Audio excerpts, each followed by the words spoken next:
Malaysian airline की flight MS-370 का गायब होना एक रहस्य है, लेकिन सिर्फ यही एक जहाज नहीं था जो ऐसे बिना सबूत के गायब हो गया हो। ऐसे कई इंसिडेंट्स जहाजों की दुनिया में हुए जिन्हें सुलझाने के लिए पूरी दुनिया उसमें लगी, लेकिन कोई उन्हें सुलझा नहीं पाया। बेशक आज भी ये माना जाता है कि जहाज से सफर करना दुनिया का सबसे सुरक्षित तरीका है, लेकिन कब क्या हो जाए ये किसी को नहीं पता। और अब मैं उम्मीद करता हूँ कि आप इस वीडियो को देखने के बाद अगले कुछ दिनों तक तो फ्लाइट में नहीं बैठ पाएंगे। साथ ही उम्मीद करता हूँ कि आप इस वीडियो को एक लाइक जरूर दे देंगे, क्योंकि इसे बनाने में बहुत मेहनत लगी है। द स्टीवर्डस हॉन्टेड हाउस के बारे में आपने जरूर सुना होगा, जहां से बहुत अजीब अजीब आवाजें आती रहती हैं, लेकिन ऐसा ही कुछ एक जहाज के साथ होना बहुत डरावना हो जाता है। जी हां, मैं यहां बात करने वाला हूं स्टीवर्डस भूत की, जिसे दुनिया के बहुत कम लोग जानते हैं। अर्जेंटीना और स्पेन में एक समय पर इस घटना ने लोगों के मन में अपना डर बैठा दिया। एक महिला क्रू मेंबर की जब मेडिकल जांच की गई तो उसके शरीर में कई जानलेवा बीमारियां मौजूद थी और डॉक्टर्स ने कह दिया था कि ये लड़की किसी भी समय मर सकती है। ये बात सुनकर कंपनी ने उसे घर पर रहने की सलाह दी, लेकिन उसने छुट्टी लेने से मना कर दिया और अपने बोइंग 747 में काम करती रही। बदकिस्मती से ये जहाज जब अपनी ऊंचाइयों में था तब इस लड़की की जहाज में ही मौत हो गई। खैर, उसके मरने से किसी को कुछ फर्क नहीं पड़ा, लेकिन जब 2 हफ्तों बाद ये जहाज अपनी रूटीन सर्विस पर आया तब इस पर काम करने वाले 2 इंजीनियर ने पूरी दुनिया को बताया कि एक हल्की सी परछाई उन्होंने इस जहाज में देखी है, लेकिन उनकी बातों पर किसी ने कुछ खास ध्यान नहीं दिया। पर जब पायलट और अन्य क्रू मेंबर्स ने भी यही बात बोली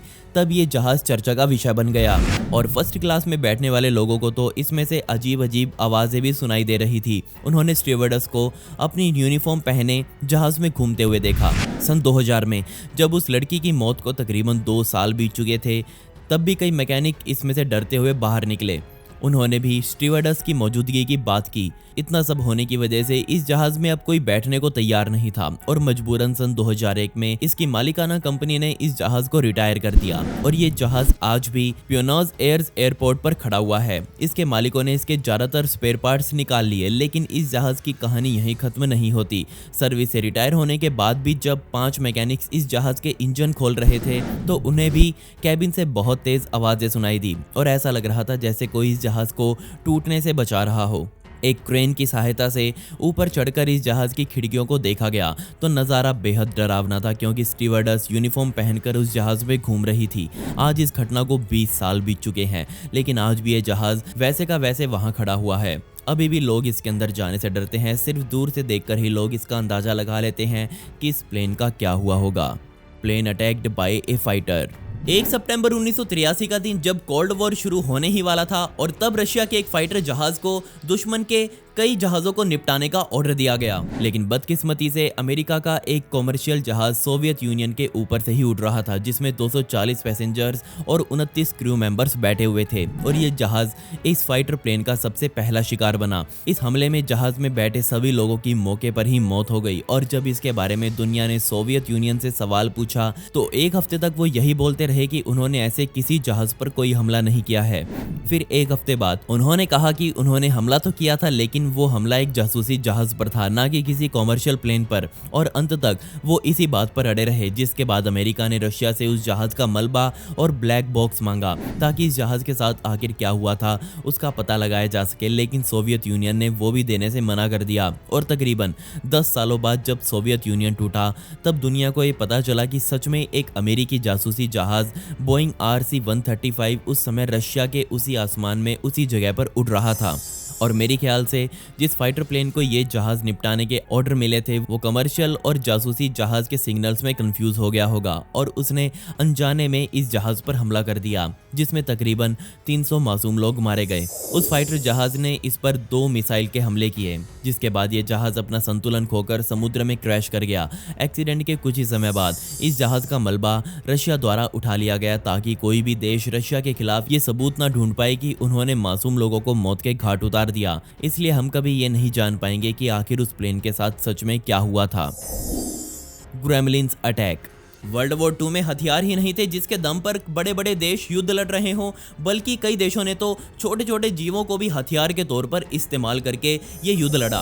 और ऐसे ही छोटे से जीव थे ग्रेमलिन्स। जी हाँ, सन 1984 में सबसे पहली बार दुनिया को ये पता चला कि दूसरे विश्व युद्ध में ऐसा कुछ भी हुआ था। उस समय बहुत से पायलट्स ने अपनी अपनी सरकारों को ये शिकायत करी कि उनके जहाज में कुछ ऐसे छोटे छोटे जीव मौजूद हैं जिन्हें वहाँ नहीं होना चाहिए।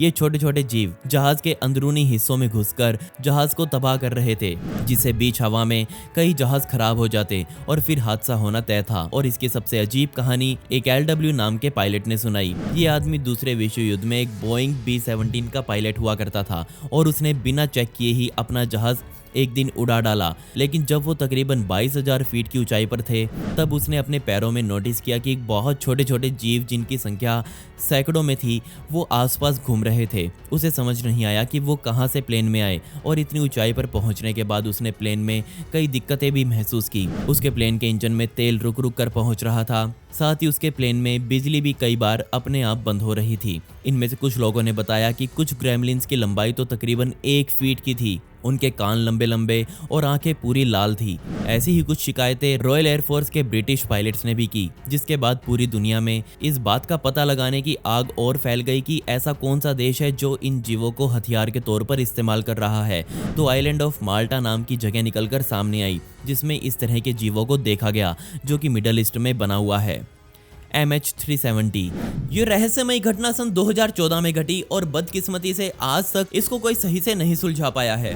दरअसल मलेशियन एयरलाइन का एक विमान अपने अंदर बैठे 239 लोगों के साथ अचानक ही गायब हो गया, और आज इस जहाज को गायब हुए 7 सालों से ज्यादा का समय बीत चुका है, लेकिन अभी भी ये पूरी तरह से अनसुलझा है। इस जहाज ने 8 मार्च 2014 को राजधानी कुआलालंपुर से उड़ान भरी और यहाँ से उसे चीन की राजधानी बीजिंग में पहुंचना था। लेकिन उड़ान के कुछ ही समय बाद इस जहाज का संपर्क ATC से टूट गया और जहाज अब पूरी दुनिया के सामने से गायब हो गया। इसके गायब होने के पीछे लोगों ने बहुत सी बातें भी बनाई, लेकिन कोई सही से नहीं बता पाया। सबसे पहले ये कहा गया कि इस जहाज को आतंकवादियों द्वारा हाईजैक किया जा चुका है, लेकिन पूरी दुनिया में किसी भी आतंकवादी संगठन ने इसकी जिम्मेदारी नहीं ली। कुछ समय बाद ये मान लिया गया कि शायद ये विमान कहीं दुर्घटनाग्रस्त हो गया होगा। इसी को ध्यान में रखते हुए बड़े पैमाने पर तलाशी अभियान शुरू किया गया। कई महीनों तक दुनिया के कई देशों में इस जहाज की खोज चलती रही, लेकिन किसी को भी कुछ इसके बारे में नहीं पता चल पाया। कहते हैं कि इस जहाज को ढूंढने के लिए तकरीबन 5 लाख हेक्टेयर का इलाका खंगाला गया, लेकिन जहाज का कुछ भी पता नहीं चला। इस जहाज को इतने बड़े पैमाने पर ढूंढा गया था कि ये आज एक वर्ल्ड रिकॉर्ड है। इसमें करोड़ों रुपए खर्च हुए, लेकिन फिर भी उस जहाज का कुछ पता नहीं चल पाया। इस जहाज में कुल 239 लोग सवार थे, जिसमें से 12 क्रू मेंबर्स अपना काम कर रहे थे। अंतिम बार इस जहाज को हिंद महासागर के ऊपर उड़ान भरते हुए देखा गया था, लेकिन उसके बाद वो अचानक रडार से गायब हो गया। जनवरी 2017 तक इस जहाज को ढूंढने की कोशिशें की गई, लेकिन बाद में थककर इस काम को भी बंद कर दिया गया। इस विमान का ऐसे गायब हो जाना एक अनसुलझी पहेली है। पिछली वीडियो का शाउट आउट टेक्निकल मास्टर को and comment pick me to get a shout out in next video. आपको ये वीडियो कैसी लगी कमेंट्स में मुझे जरूर बता दें। ऐसी इंटरेस्टिंग वीडियोस देखने के लिए मिस्टीरियस दुनिया को भी सब्सक्राइब कर दें। मिलते हैं अगली वीडियो में। ये वीडियो देखने के लिए धन्यवाद।